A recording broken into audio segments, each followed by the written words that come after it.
हमसे जुड़े रहने के लिए हमारे YouTube चैनल को सब्सक्राइब करें और नई वीडियो की नोटिफिकेशन के लिए बेल आइकॉन को दबाएं। अगर आप ये वीडियो Facebook पर देख रहे हैं तो लाइक जरूर करें और ज्यादा से ज्यादा शेयर करें। धन्यवाद। तो पुण्यात्माओं, अब हम आगे बढ़ते हैं। तो परमेश्वर हमें क्या बताना चाहते, वो परमात्मा हमें क्या बनाना चाहते हैं और हम किस दिशा में जा रहे हैं, हम किस भीड़ का हिस्सा बन रहे हैं, हम क्यों अकाल मौतों का कारण बन रहे हैं, क्यों हम उस गुरुदेव की बेइज्जती और उनकी बदनामी का कारण बन रहे हैं। आप सबको ध्यान होगा, लगभग 15 से 20 दिन पहले मध्य प्रदेश के कटनी जिले में बहन पूजा दासी के यहां पे साध संगति का एक छोटा सा प्रोग्राम था, जो कि हर महीने हो रहा था। और उस साध संगति के कार्यक्रम को रुकवाने के लिए इसी भीड़ ने, सतलोक आश्रम मैनेजमेंट हरियाणा वालों के पीछे अंधे होकर चल रहे अंध भक्तों ने, कटनी के जिला कोऑर्डिनेटर और नामदान संचालक के कहने पे कम से कम 400 से 500 भगत इकट्ठा होके और कटनी के एसपी ऑफिस के बाहर जिन्होंने ज्ञापन दिया, धरना दिया कि वो साध संगति नहीं होनी चाहिए, उस बहन के खिलाफ एफआईआर करवाई, शिकायत जो है वो दर्ज करवाई। 500 अंध भक्तों ने इकट्ठा होके मती मारी गई थी इनकी। उस समय दास की आत्मा बहुत दुखी हुई इनकी अज्ञानता और मूर्खता देख के। और पुण्यात्माओं, शाम को 6 बजे फिर दास ने एक वीडियो बनाया था लाइव आके, और दास ने उस समय इनको परमात्मा का विधान बताया था कि 7 साल हो चुकी हैं, परमेश्वर ने तुम्हें बहुत मौके दे दिए और अब ये लास्ट मौका था तुम्हारा। मध्य प्रदेश वालों, ये तुम्हारा लास्ट मौका था और आज के बाद तुम नोट कर लेना, तुम्हारे उल्टे दिन शुरू हो चुके हैं। आज के बाद तुम्हारे भाग्य में मौत है तो मौत मिलेगी। आज के बाद परमेश्वर का पंजा तुम्हारे सिर से ऊपर उठ चुका है और आज के बाद तुम्हारी दुर्गतियां होंगी, क्योंकि तुमने उस परमेश्वर की आत्माओं को सताया है, उस बहन का तुमने दिल दुखाया है। और परमेश्वर ने अपने सत्संग में, यह सत्संग पुण्यात्माओं परमात्मा का विधान है। जैसे भारत का संविधान है ना, वैसे ही यह सत्संग सतगुरु रामपाल जी भगवान, उस कबीर परमेश्वर का विधान है। और इस विधान में परमेश्वर ने क्या बता रखा है,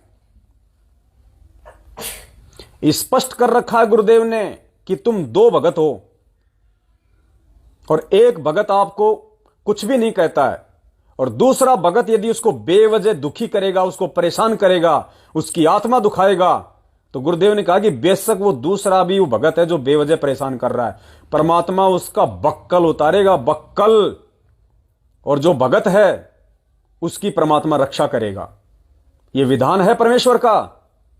और अब वो ही शुरू हो चुका है। हजारों की संख्या में तुम कोरोना में मरे और अब तुम्हारे सत्संगों में आके काल तुम्हें उठा के लेके जा रहा है, तुम्हारी कनपट्टी में गोलियां मार रहे हैं लोग। सत्संग में भगवान का वास होता है और ये कोई हनुमान जी की भक्ति नहीं कर रहे हम, जिसको मालूम नहीं पड़ेगा कि मेरे कहां कहां सत्संग हो रहे हैं, मेरे कौन से भगत पे आपत्ति आने वाली है। ये अंतर्यामी है, अंतर्यामी एक आप आत्म के आधार, जो तुम छोड़ो हाथ तो मैं कौन उतारे पार। इस अंतर्यामी को उसी समय मालूम था सतगुरु रामपाल जी भगवान को। किस समय? जब वो आरएसएस वाला, बजरंग दल वाला ये सोचकर कि आज मुझे वहां जाके 1-2 को मुझे मारना है, जब वो अपने घर से बंदूक लेके चला था, उसी समय से उस परमेश्वर सतगुरु रामपाल जी भगवान को मालूम था। और वो इतना समर्थ परमात्मा है, अगर वो ना चाहे तो सूरज 1 सेकंड भी आगे नहीं बढ़ सकता, स्तब्ध हो जाएगा।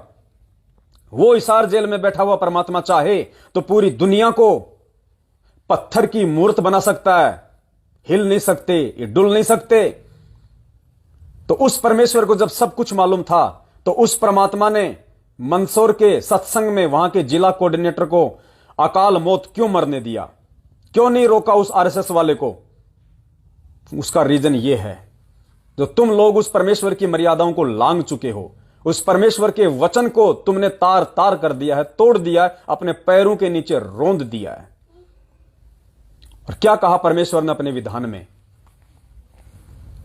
इसलिए आज तुम्हारे बक्कल उतर रहे हैं, क्योंकि तुम ना तो गुरुदेव के सत्संगों के आधार से चल रहे, ना तुम सत्सेवकों के समझाने के बावजूद उनके वीडियो के आधार से चल रहे। आज भी इस बिचली पीढ़ी में जन्म लेके, शिक्षा लेके, तत्व ज्ञान लेके आज तुम देखा देखी में भेड़ चाल चल रहे हो और अपने ही भगत भाई बहनों के तुम विरोध में खड़े हो रहे हो, सच्चाई के विरोध में खड़े हो रहे हो, साध संगतियों के विरोध में खड़े हो रहे हो। तो परमेश्वर के इस विधान अनुसार अब तुम्हारा बक्कल ही उतरेगा जब तक कि तुम साध संगतियों से नहीं जुड़ जाओगे। बोलो सतगुरुदेव की जय हो। अब क्या बताते हैं कि जो जैसे अम्बरीश राजा विष्णु भगत थे, अब विष्णु जी की भक्ति कर रहे थे तो वहां परमात्मा विष्णु रूप धारण करके क्या बताना चाहते हैं कि मेरा भक्त अम्बरीश है और उसमें आधीनी है दुर्वासा, तेरे अंदर बकवाद भरी है और मेरे भक्त ने को सता देगा उसका बक्कल तार दूंगा। परमात्मा अपनी महिमा बताना चाहता है कि जो मेरे भक्त को सताएगा उसको नहीं बख्शूंगा। अब पुण्यात्माओं, इसमें एक बहुत बड़ा नियम है प्रभु का कि सबसे ज्यादा हमें अधीन रहना होगा। आप दो भक्त हैं, दोनों ने उपदेश ले रखा है और तुम आपस में झगड़ा करते हो और एक भक्त कुछ नहीं कहता, दूसरा उसको नाजायज परेशान करने की चेष्टा करता है, तो परमात्मा उस जो भक्त की रक्षा करेगा। वो भी बेशक भक्त है, जो बेमतलब बकवाद करके दूसरे को तंग कर रहा है भक्त को, तो उसको हानि पहुंचाएगा, जबकि दोनों भक्त ही है। तो इन नियमों को तोड़ने से भी परमात्मा हमारे से दूर होता है और हम अभगत बन जाते हैं। इन नियमों को तोड़ने से भी परमात्मा हमसे दूर होता है और हम अभगत बन जाते हैं। पुण्यात्माओं, ये बंदी छोड़ का विधान है, यही सतगुरु रामपाल जी भगवान का असली संविधान है। इस संविधान को खुद सतगुरु रामपाल जी भगवान भी चेंज नहीं करेंगे, तो फिर क्या औकात है हम दो कौड़ी के जीवों की, जो हम इस परमेश्वर के विधान को ठोकर मार के और इस भक्ति मार्ग पे आगे बढ़ के मोक्ष प्राप्त कर लेंगे। जैसा परमेश्वर ने बताया कि बक्कल उतरेगा, और आज सतलोक आश्रम मैनेजमेंट हरियाणा वालों का आए दिन बक्कल ही उतर रहा है।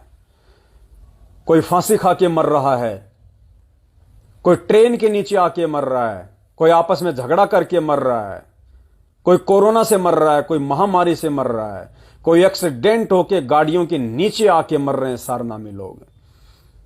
किसी को जगत वाले गोलियों से भून जाते हैं। और विचार करो पुण्यात्माओं, जब तुम्हारा कोऑर्डिनेटर, जिसको तुम बहुत अच्छा सेवादार मानते हो, बहुत अच्छा उत्तम क्वालिटी का भगत मानते हो, जब तुम्हारे कोऑर्डिनेटर इस प्रकार से अकाल मौत मर रहे हैं, दुर्गतियों को प्राप्त हो रहे हैं, जगत वाले भी नहीं मरते ऐसे, तो सोचो तुम्हारी क्या औकात है कि तुम आराम से मर जाओगे। क्या गारंटी है कि तुम्हारे को परमात्मा सुख देगा? तुम्हारी ऐसी दुर्गति से मौतें नहीं होंगी, क्या गारंटी है? तुम्हारी आंखों के सामने, और तुम अपने से जो श्रेष्ठ भगत मानते हो, अच्छा सेवादार मानते हो, जब उसको काल उठा ले गया तो तुम्हारी क्या औकात है? इसलिए परमात्मा कहते हैं कि सुखदेव ने 84 भुगती, बण्या पजावे खरवो, और तेरी क्या बुनियाद प्राणी, औकात प्राणी, तू पेंडा पंथ पकड़बो। जुड़ जा सच्चाई से, जुड़ जाओ साध संगतियों से और चलना शुरू कर दो परमेश्वर के वचन और विधान अनुसार, वरना आने वाले समय में बक्कल उतरेंगे।